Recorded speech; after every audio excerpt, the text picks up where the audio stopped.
ओटवण्यात घरावर वीज कोसळून लाखोंचे नुकसान।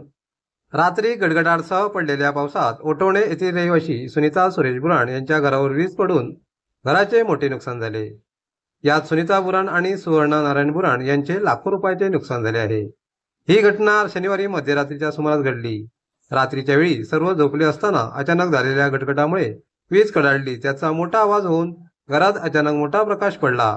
यावेळी घरातील सर्व मंडळी घाबरून बाहेर पळाली। त्यांना काय करावे हे सुचत नसताना प्रसंगावधान राखत काही वेळाने त्यांनी घराची पाहणी केली असता वीज मीटरसह घरातील लाईट फिटिंग, किचन रूम मधील ओटा तसेच भिंतीला तडे गेल्याचे निदर्शनास आले।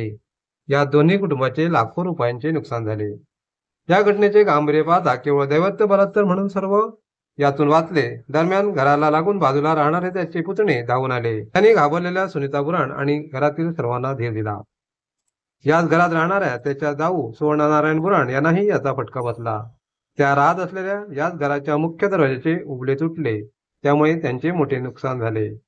या दोन्ही कुटुंबाची आर्थिक परिस्थिती बेताची असल्याने घटनेत झालेल्या नुकसानाची बाबत शासनाने पंचनामा करून लवकरात लवकर नुकसान भरपाई द्यावी अशी अपेक्षा नुकसानग्रस्त कुटुंबियांकडून करण्यात येत आहे।